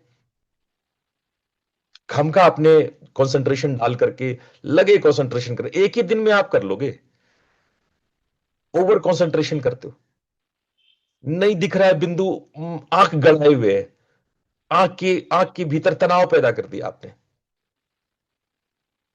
अरे बिंदु आपके आंखों के तनाव से नहीं दिखता है, आपकी आंखों के मांसपेशियों का बिंदु से दिखने का कोई कोई संबंध नहीं है। अचानक से जो गहन अभ्यास कर लेते हो, ये केवल आपका सरदर्द नहीं होता है, आपकी एनर्जी को भी हिला के रख देता है, डिसबैलेंस कर देता है। तो ऐसा मत करो, हर चीज धीरे धीरे, स्लोली स्लोली, है ना, धीरे ग्रेजुअली बढ़ना है, आहिस्ते आहिस्ते भरना है, बढ़ना है। और बहुत लोगों को देखे अचानक से चक्रों चक्रों की साधना, गुरुजी लम वम रम, मेरी कोई पुरानी सी उठा लेंगे, लम वम रम शुरू कर देंगे। अरे भाई, मेक द पेस ग्रेजुअल। एक एक एक ना होता है क्रमिक विकास, साधना क्रमिक विकास है बच्चों। साधना, आप सोचोगे कि रातों रात बैठ के हो जाएगा, कोई शॉर्टकट बता दो गुरुजी, कोई ऐसा मंत्र महामंत्र बता दो, एकदम कर्रा सा महामंत्र बता दो, बस रात में बैठे और सब सिद्ध हो जाए। ऐसा नहीं है, साधना में कोई शॉर्टकट्स नहीं होता है। और जो कहते हैं ना, वो धूर्त लोग हैं, वो तुम्हें बहला रहे, फुसला रहे, भटका रहे हैं, ये धूर्त लोग हैं। साधना में कभी भी शॉर्टकट नहीं होता है, कोई शॉर्टकट नहीं, ग्रेजुअली ही बढ़ा जाता है, धीरे धीरे कदम बढ़ाते हुए चला जाता है। हमेशा याद रखो बच्चों, ऊर्जा रिजल्ट है, लक्ष्य नहीं है। जो एनर्जी है वो रिजल्ट है, वो परिणाम में आता है। Don't target it. आप सोचोगे कि हम अभी कभी प्राण चढ़ा ले, कुछ तो कुंभक मार ले लंबा लंबा। अभी आपने कुंभक की प्रैक्टिस की होगी। अब मैंने आपसे क्या कहा, जितनी सहजता में रोक सको उतना ही रोकना। कुछ लोगों ने क्या किया होगा, जबरदस्ती 16 बार नमः शिवाय बोले होंगे, और जब जबरदस्ती बोले होंगे तो दूसरी या तीसरी बार नहीं कर पाए होंगे। ऐसा हुआ कि नहीं, किसके साथ हुआ बता दो, यस नो बोल दो ईमानदारी से। आप जबरदस्ती 16 बार मंत्र किए होंगे कुंभक में, और अगले ही राउंड में आपका 2 बार में खत्म, 3 बार में कुंभक टूट गया होगा। अरे बायो रिदम तो बनाओगे अपने भीतर, स्लो ग्रेजुअल ग्रोथ होता है बच्चों। तुम चाहोगे कि एकदम एकाएक एक बारगी हो जाए, तो ऐसा नहीं होता है ना। तो इसलिए ऊर्जा को रिजल्ट मानो। अगर ऊर्जा प्राण आपके ऊपर चढ़ रहे हैं, वो स्वाभाविक होना चाहिए, एक साधक का चढ़ता ही चढ़ता है, इसमें कोई, बहुत लोग तो इस बात से भी उत्साहित होकर के मेरे को कॉल करने लगते, गुरुजी आज ऐसा लगा कि ऊर्जा चढ़ गया। अरे तो चढ़ना ही चाहिए, मुझे कोई आश्चर्य नहीं है कि आपका ऊर्जा चढ़ा। और लेकिन हाँ, दुख इस बात की है कि नहीं चढ़ रहा है। आपका ऊर्जा चढ़ना कोई आश्चर्य नहीं है, इतने महत्वपूर्ण साधना करोगे, कंसंट्रेशन करोगे तो ऊर्जा चढ़ेगा ही। ठीक है, अब आए थर्ड पार्ट पे, जो आपका मानसिक बाधा है। मानसिक बाधा आपके क्या क्या है, उसको समझने की कोशिश करते हैं। मानसिक बाधा यानी साइकोलॉजिकल ऑब्स्टिकल, आप इसको लिखो, साइकोलॉजिकल ऑब्स्टिकल, मानसिक बाधा। उसके लिए योग सूत्र ने एक शब्द दिया, स्त्यान। स्त्यान, अंतराय कहा जाता है स्त्यान को, योग सूत्र ने स्त्यान शब्द दिया। स्त्यान शब्द का अर्थ पता है क्या होता है? कोई बताएगा? योग सूत्र पढ़ने वाला कोई विद्यार्थी है यहां पे जो स्त्यान शब्द का अर्थ बताए? चलो कोई बात नहीं, मैं ही बता देता हूं। स्त्यान शब्द का अर्थ होता है मानसिक जड़ता। फॉग, कहते हो ना गुरुजी फॉग हो गया है, कुछ मेंटल फॉग हो गया है, मानसिक रूप से दिमाग जड़ हो गया है, ना कंसंट्रेट हो पा रहे हैं, ना सोच पा रहे हैं, ना ऑफिस में कुछ काम कर पा रहे हैं, ना घर में, फॉगिंग हो गया है। होता है किस किस को होता है? जरा एक बार यस बोल दे भाई, हम सुने फॉगिंग होता भी है किसी को, या हम यूं ही बोल रहे हैं। आप इस ध्यान का सामना करते हो कि नहीं करते हो बताओ?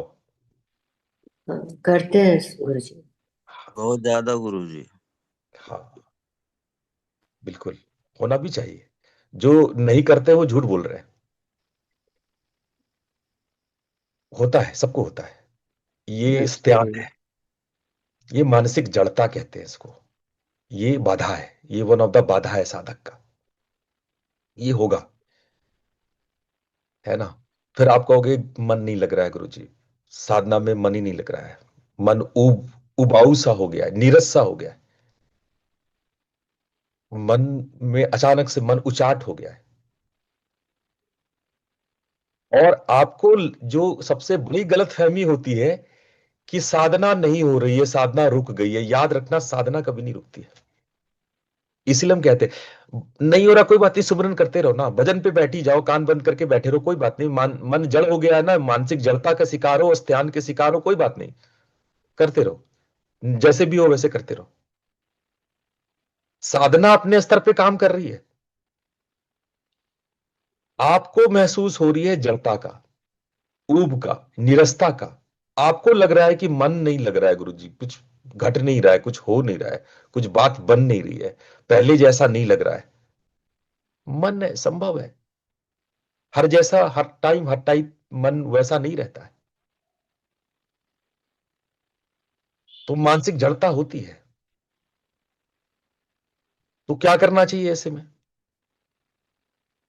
एक तो साधना नहीं छोड़ना, उसमें कभी कभी मैं कहता हूं कपालभाति कर लो, त्राटक कर लो, भ्रामरी कर लो, ऐसे ऐसे मैं उपाय बताता हूं। ये मानसिक जड़ता के कारण नहीं बताता हूं मैं। थोड़ा टाइम बदल ले। हो सकता है कि आप ऐसे समय कर रहे हो जो समय आपका मन उसके लिए तैयार नहीं है। थोड़ा समय के अनुकूल कर लो, थोड़ा अवधि को बढ़ा घटा लो, थोड़ी विविधता लाओ, थोड़े नए तरीके से साधना पर प्रयोग करना शुरू करो, थोड़ी शुद्धिकरण कर लो, कपालभाति, त्राटक, थोड़ा भ्रामरी कर लिया। मैं तो कई सारे प्रैक्टिस बताता रहता हूं। कोई सारी कुछ भी प्रैक्टिस मेरे पुराने उठा के प्रैक्टिस कर लो, थोड़ा चेंज आ जाएगा, थोड़ा परिवर्तन आ जाएगा, उस जड़ता से तो आपको रिलीफ मिल जाएगा। तो जब जड़ता आने लगे तो इसका मतलब थोड़ा वर्कआउट करने की जरूरत है, थोड़ा प्राणायाम जोड़ने की जरूरत है, थोड़ा शुद्धिकरण करने की जरूरत है। खाने पीने में थोड़ा परिवर्तन कर लो, थोड़ा सात्विक एक दो दिन खाना खा लो, एक आध दिन व्रत कर लो। तो ये जड़ता दूर होती है। दूसरा जो मेंटल ऑब्स्टेकल है, जो साइकोलॉजिकल ऑब्स्टेकल है, दूसरा सबसे बड़ा और सबसे खतरनाक, वो है संशय। योग सूत्र ने भी इस ध्यान के बाद संशय ही बोला है। संशय, संशय खतरनाक है। कहते हैं कि शक का इलाज तो हकीम लुकमान के पास भी नहीं था। ये खतरनाक है। इसको कई बार हम मार बोल के संशय को समझाने की कोशिश करते हैं। ये हमारी स्मृति विभ्रंश है। संशय हो गया। क्या संशय होता है? पता नहीं मेरे से कुछ नहीं हो रहा है, मुझसे होगा कि नहीं होगा, ये मार्ग सही है कि नहीं, गुरुजी तो कुछ नया ही बता रहे हैं, ना तो इससे पहले ना सुने ना जाने, कुछ तो कुछ ऐसी चीज है जो हमसे हो नहीं रहा है, ये हमसे हो नहीं होगा, कुछ अलग ही। इससे अच्छा होता गुरुजी गीता पढ़ा देते, कुछ नाम कीर्तन संकीर्तन करा देते, हरे कृष्णा हरे रामा पढ़ा देते। गुरुजी कुछ अलग ही कुछ बता रहे हैं। कोई पूजा पाठ करा देते, कुछ ताली बजा के कीर्तन मंजीरा बजवा देते, है ना, कुछ अगरबत्ती दिया जलवा देते, या ध्यान व्यान का कोई और तरीका बता देते, है ना। पता नहीं सही मार्ग है कि नहीं है, मेरे से तो नहीं हो रहा है। ये है संशय। और ऐसा मत कहना कि तुम्हें नहीं होता है, होता है होता है, सबको होता है ना, सबको होता है, कोई बात नहीं। मुझे पता है, एज ए गुरु मैं जानता हूं सबको होता है संशय, और इसके लिए चिंता की बात नहीं है। संशय को यथार्थ मत बनाओ। संशय बस एक मनोविकृति ही है, मनोरोग ही है, उसको रोग तक ही समझो, वो यथार्थ नहीं है। कोई भी बीमारी यथार्थ नहीं होती है, शाश्वत नहीं होती है। वो कुछ समय के लिए होती है। वो समय भी चला जाएगा, वो संशय का दौर भी मिट जाएगा। जब आप बने रहोगे, साधना में कंसिस्टेंसी आपकी बनी रहेगी, सतो दीर्घ काल निरंतरीय सत्काराः सेवितो दृढ़ भूमि, आपकी दृढ़ भूमि जब बनी होती है, हर उतार चढ़ाव में भी आप बने रहते हैं, तो संशय को पार। और ये जीवन का केवल साधना ही नहीं, जीवन का कोई भी समस्या ले लो। जैसे कोई जॉब कर रहे हो और आपको लग रहा है यार ये मुश्किल है, ये काम मेरे से नहीं हो पाएगा, बॉस कुछ ज्यादा ही नाराज है, यार काम का बोझ ज्यादा ही है, मेरे से संभलेगा नहीं, तो आप इस संशय को, इस डाउट को प्रमाणिक मत मानो, बस काम करते रहो। ये मन का जो पर्दा है वो थोड़े दिन के बाद हट जाएगा। बीवी के साथ आपकी नहीं बन रही है, अरे लगता है यार तलाक कर दूं, यार इससे मेरा नहीं बनेगा, इससे नहीं हो पाएगा, इससे नहीं संभल पाएगा मेरा, हर दिन झगड़े हो रहे हैं। मैं क्या कह रहा हूं कि रुक जाओ, ये दौर भी निकल जाएगा, ये संशय का दौर निकल जाएगा। समस्याओं से, शक संदेह से भागने की आवश्यकता नहीं है।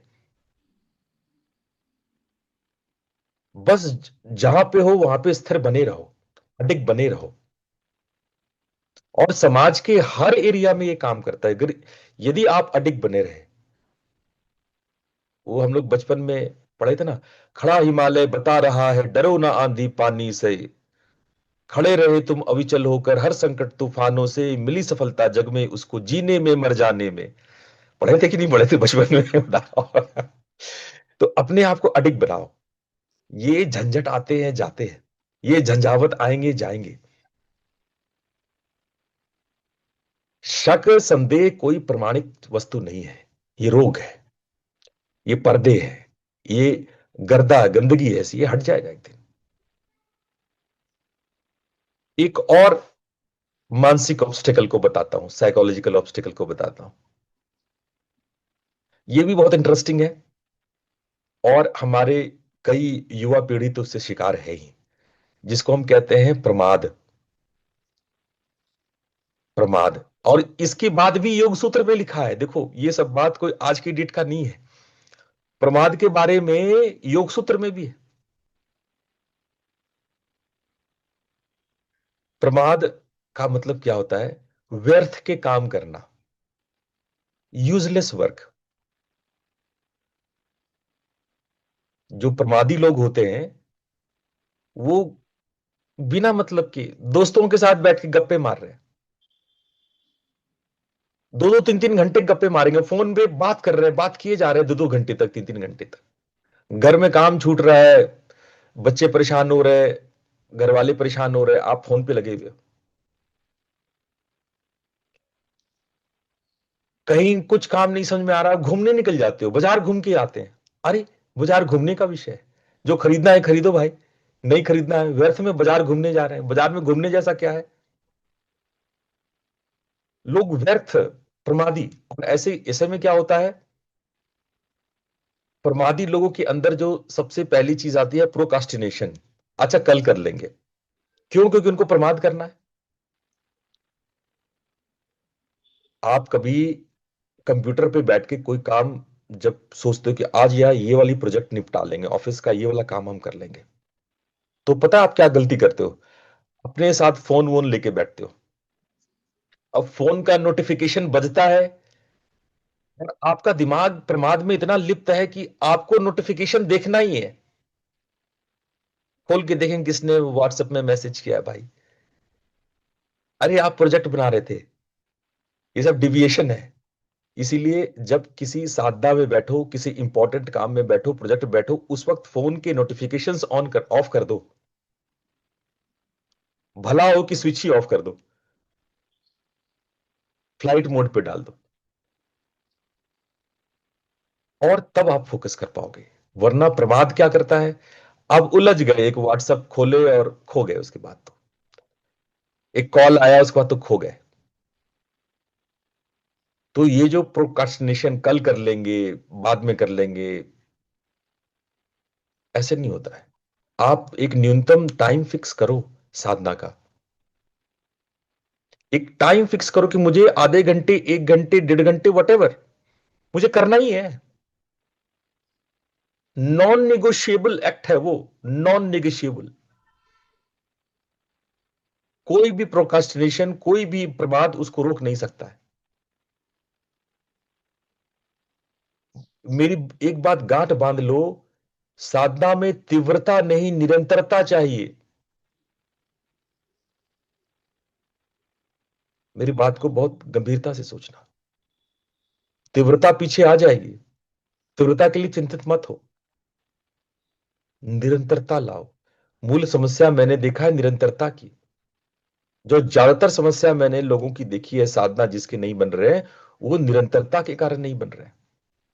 हम जितनी बातें यहां से बोल रहे हैं, आप लिखते जाओ और सोचो कि मैं इसमें कहां कहां पर मेरे से और सबसे हो रही है गलतियां। कोई ये ना कहे कि ये सब गुरुजी मेरे अंदर नहीं है, हम तो बड़े साधु हैं। ऐसा नहीं है।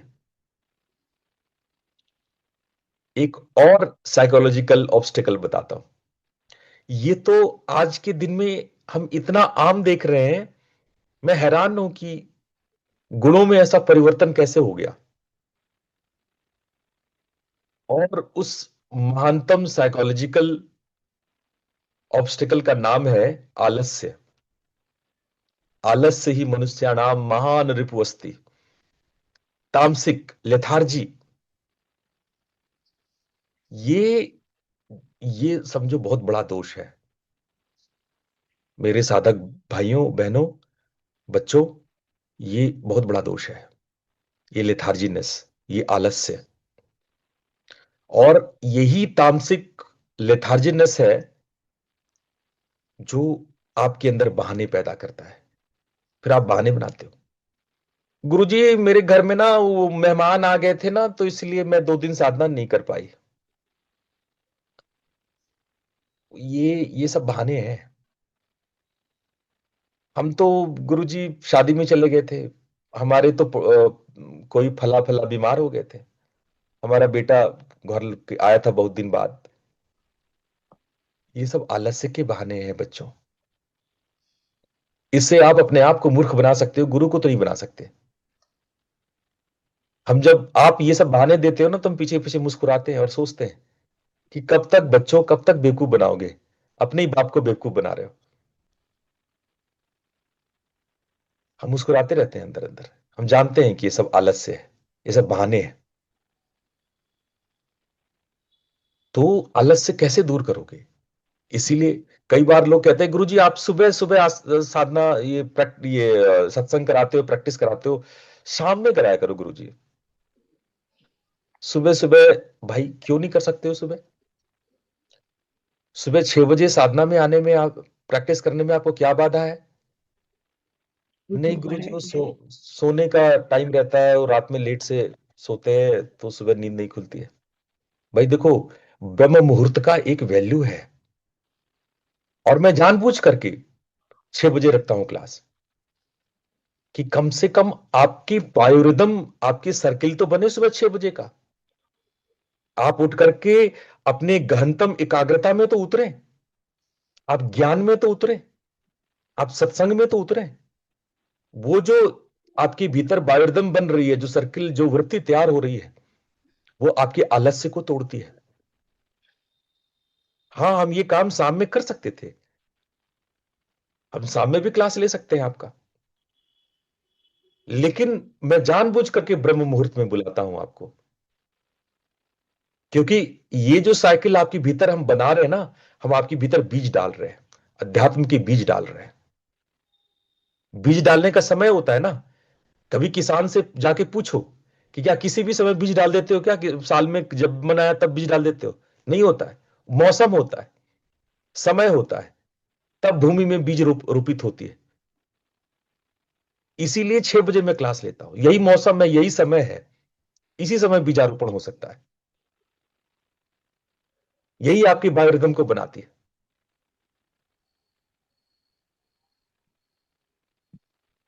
अब जो नेक्स्ट है वो है भावगत या अहंग संबंधी बाधक। जो नेक्स्ट आता है वो आता है भावगत या अहम संबंधी बाधक बाधक। अब इसमें फिर से हम योग सूत्र को कोट कर रहे हैं। योग सूत्र ने एक टर्म दिया, अविरति। आप अंतराय पढ़ेंगे, 9 अंतराय होते हैं। 9 अंतराय में एक अंतराय योग सूत्र ने दिया अविरति। अविरति का मतलब क्या होता है? विरत, विरत होना मतलब वैराग्य। विरत का मतलब होता है त्याग।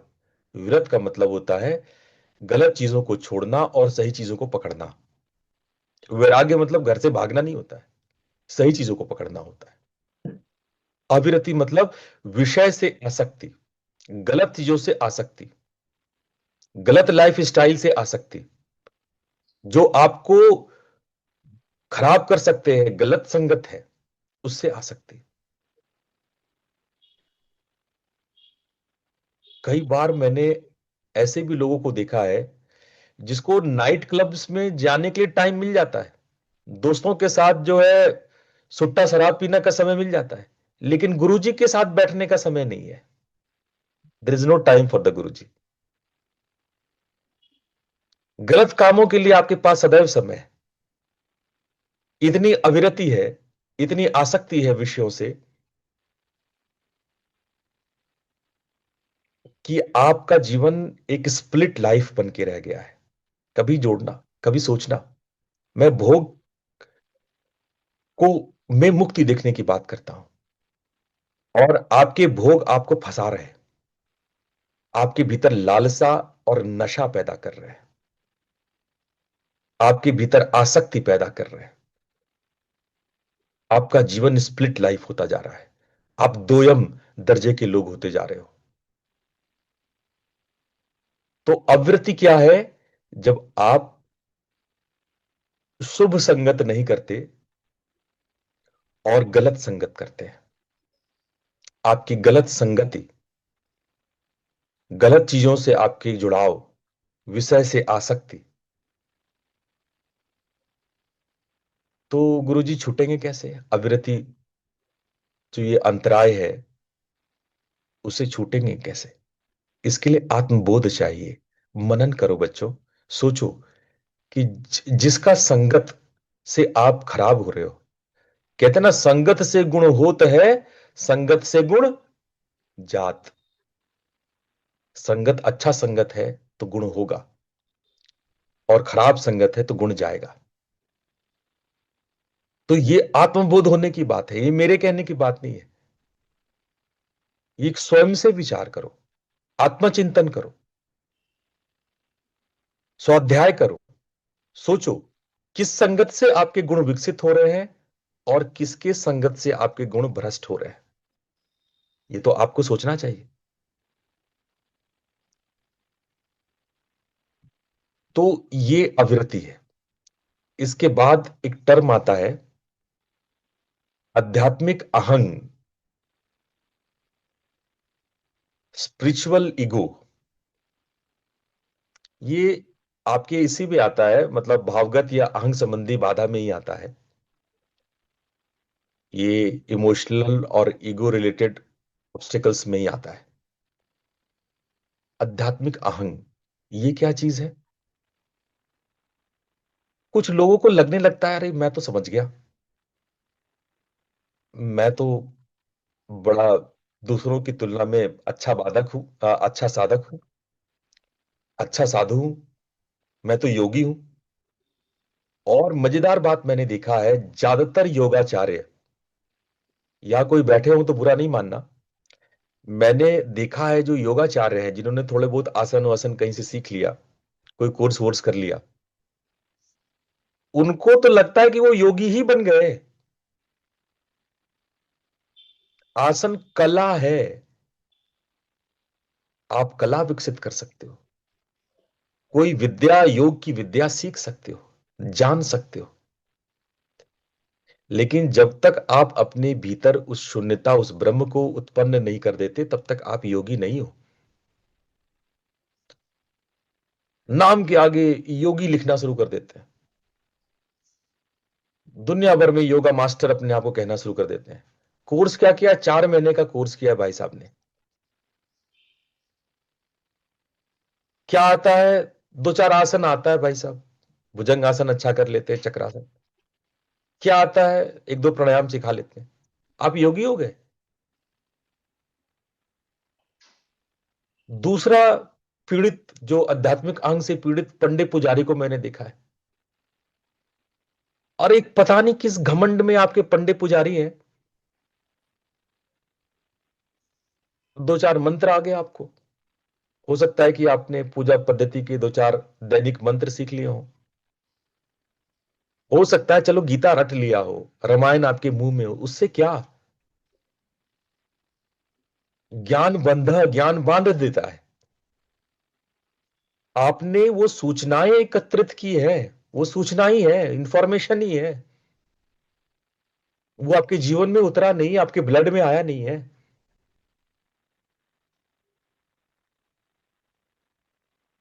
और ऐसे लोग दूसरों की साधना पे तुरंत निर्णय देने लगते हैं। भाई तुम्हारी साधना तो गड़बड़ है। भाई पहले अपने गिरेबान में झांको भाई, दूसरों को बताने से पहले अपने आप में झांको।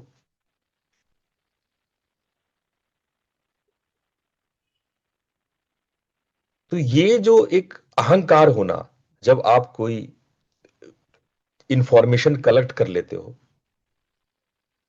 कई लोग तो मेरे क्लास में सिर्फ इसलिए ही आते हैं कि गुरुजी से जो इंफॉर्मेशन कलेक्ट होगा, उसके बाद वो बांचेंगे, उसके बाद वो दुनिया भर में बांट के ढोल पीटेंगे कि देखो मैं कितना जानता हूं।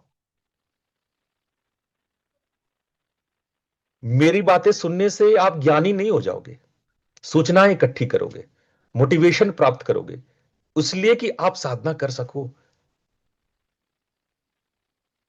ज्ञानी तो आप साधना से ही होगे, प्रैक्टिस से ही होगे। लेकिन ये सूक्ष्म अहंकार हमारे भीतर चले आते हैं। फिर अगला आप लिखो, सूक्ष्म आध्यात्मिक अंतराय। कुछ सटल आध्यात्मिक ऑब्स्टिकल्स भी होते हैं। अब ये थोड़ा सा इंटरेस्टिंग है, ये उनके लिए है जिनकी साधना थोड़ी रंग लाती है, साधना में जिनके दम है थोड़ा, और जिनके प्राण वाण चढ़ते हैं, जिनको कुछ सुनाई दिखाई पड़ता है। मैं इनकी बात कर रहा हूं अब मैं साधारण लोग की बात नहीं कर रहा, जिनको साधना में कुछ अनुभव होने लगा है, कोई कुछ सुनने लगे हैं, कुछ देखने लगे हैं, प्राण चढ़ने लगा है, कुछ अनुभव होने लगा है। हम अब उनकी बात कर रहे हैं। उनके ऑब्स्टेकल्स क्या है, उनकी मुश्किलें क्या है। कुछ लोग अनुभव आसक्त होते हैं, यानी हमें जो अनुभव हो रहा है बस वही होता रहे। अगले दिन फोन करके, गुरुजी मेरा 2 दिन से प्राण चढ़ नहीं रहा है, बताओ क्या करें। गुरुजी वो नाद सुनाई पड़ रहा था, अभी सुनाई नहीं पड़ रहा है, गुरुजी क्या करें। गुरुजी वो प्रकाश दिख रहा था, अभी दिख नहीं रहा है, क्या करें। आप प्रकाश को, नाद को, या शांति को, भीतर शीतलता को, प्राणोत्थान को दोहराने की चाह रखते हो। देखो, अपने अनुभवों को मौसम मानो। ध्यान रखना कि ये सारे अनुभव मौसम की तरह बदलते हैं। कभी गर्मी आती है, कभी ठंड आता है, कभी बारिश होता है, कभी शरद बर्फ गिरता है, कभी बसंत मौसम आता है। मौसम की तरह बदलते हैं, ऋतुओं का आनंद लेते हैं। आप जिद करके बैठो, नहीं गुरुजी सर्दी का मौसम ही चाहिए, सर्द ही चाहिए, नहीं गुरुजी गर्मी चाहिए, बर्फ ही गिरते रहना चाहिए, आप अटक जाओगे बच्चों। आप जहां पे खड़े हो वहीं पे खड़े होके रह जाओगे। तो उसको आगे बढ़ने दो, परिवर्तन होने दो, होता है होने दो। उसके साथ चिपको मत, अपने किसी अनुभव के साथ चिपको मत।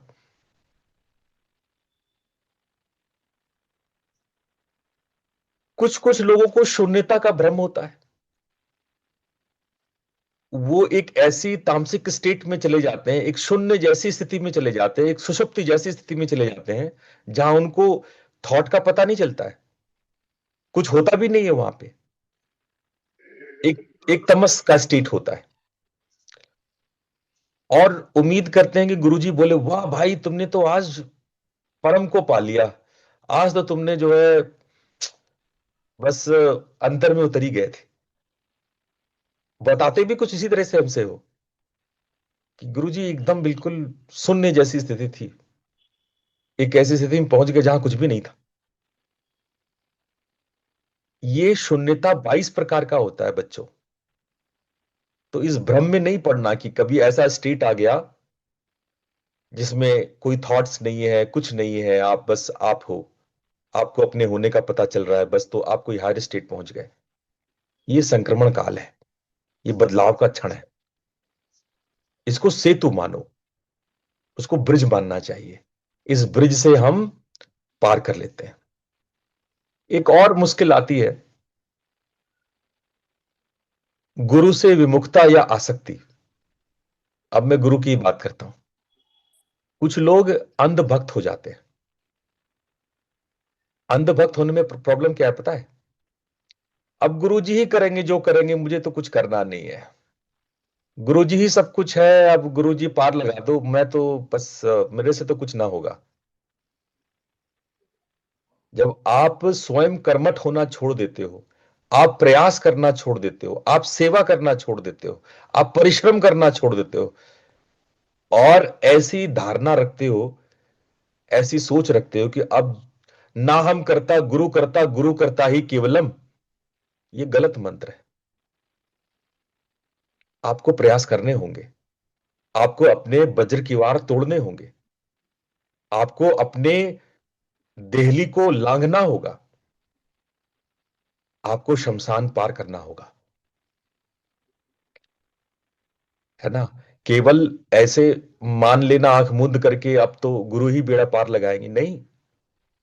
तो मैंने दीक्षा क्यों दी? फिर मैंने साधना क्यों सिखाया? फिर मैं रोज रोज क्यों आपसे रोज कह रहा हूं कि साधना कर ले भाई, कर ले? मुझे पार करना होता तो मैं कर ही देता, कुछ करने की जरूरत नहीं थी। और ऐसे भी बहुत महान गुरु लोग हैं, ऐसे पाखंडियों की कमी नहीं है। वो आपको बोलेंगे कि कुछ कुछ मत करो, बस गुरु नाम की माला करो, पार हो जाओगे। भाई मैं वैसा गुरु नहीं हूं। मैं आपको मेहनत कराऊंगा, मैं आपसे तपस्या कराऊंगा, मैं आपसे परिश्रम कराऊंगा। आप करो जो भी क्षमता है, मुझे उसकी दिक्कत नहीं है। जो भी क्षमता है आप मेहनत करो। प्रॉब्लम अब आता है जब कई बार आप सोचते हो कि नहीं, ये गुरु से काम नहीं चला, हम एक और गुरु कर लेते हैं। ऐसे भी लोग हैं, चार चार पांच पांच गुरु करके बैठे, कभी इस गुरु के पास चले गए, कभी उस गुरु के पास चले गए, कभी यहाँ पे, अरे उनके यहाँ तो बड़ा मुझे अनुभव आया, जरा अब उनके यहाँ चले जाएं, चलो अब उनके यहाँ चल के देख लेते हैं। एक रास्ता है, राह पकड़ तू एक चला चल, पा जाएगा मधुशाला। एक रास्ता पकड़ो, एक तत्व का अभ्यास करो। गुरु दिशा देता है, साधक पथिक है, इस भाव को समझना है। और सबसे बड़ा इन सब का कारण है अधैर्य, जो सबसे बड़ा अंतराय है। धैर्य नहीं है, आप में पेशेंस नहीं है। यहां कुछ समझ में नहीं आया, बदल के दूसरा गुरु बदल देते हैं। उसको अपनी साधना नहीं कर रहे हैं, गुरु पे दोष लगा रहे हैं, बस जल्दी से फल चाहिए, जल्दी से निर्णय हो जाए, जल्दी से निष्कर्ष निकल जाए। अरे साधना पकती है धीरे धीरे धीरे। पहले लोग राजमा बनाते थे, पता है कैसे बनाते थे? अब तो कुकर वुकर हो गया। राजमा पूरे एक दिन में बनता था। उसको फूला और रात भर उसको फूलने दो, उसके बाद धीमी आंच पे उसको धीरे धीरे, एक दिन में 24 घंटे में राजमा बनती थी। अगर किसी पुराने लोगों को ये बात याद है तो जानते होंगे। वो धीरे धीरे पकता है, वो प्रकट नहीं होता है। साधना साधना पकता है, धीरे धीरे सिझता है, बनता है। ठीक है? तो ये सारी बातें आपको आज हमको बताना था कि साधना के बाहर कोई बाधा नहीं है, जो बाधा है वही साधन है। जो उसे देख लेता है वो उसके पास चले जाता है। तो आज बहुत समय हो गया। आज हम लोगों ने बाधक तत्व पे बहुत चर्चा की। अभी और भी बहुत सारी बातें। हाँ, जयश्री पूछें। प्रणाम गुरु जी। प्रणाम। जी गुरु जी, आज तो मैं आपको बहुत बहुत धन्यवाद करती हूँ कि जो मेरे मन में सवाल था आज वो उसका जवाब दिया आपने। मेरे पूछने से पहले बहुत सारा सवाल सोच रहे थे कि आपसे पूछे पूछे, और इससे पहले ही आपने मुझे जवाब दे दिए, मिल गया मुझे जवाब। और गुरु जी, मुझे एक तो सवाल का जवाब नहीं मिला, वो है थोड़ा जाप को लेके। हम्म। ये जाप करने का कोई नियम है? बिल्कुल नियम है जयश्री जी। और हम लोग अभी आगे के सत्रों में हम लोग जप पर, मंत्र पे, जप पे, मूर्ति पूजा पे, यंत्र पे, क्योंकि पहले भी प्रश्न हुआ कि मातृका जो आप बता रहे हैं उसके लिए अलग अलग देवियां क्यों हैं।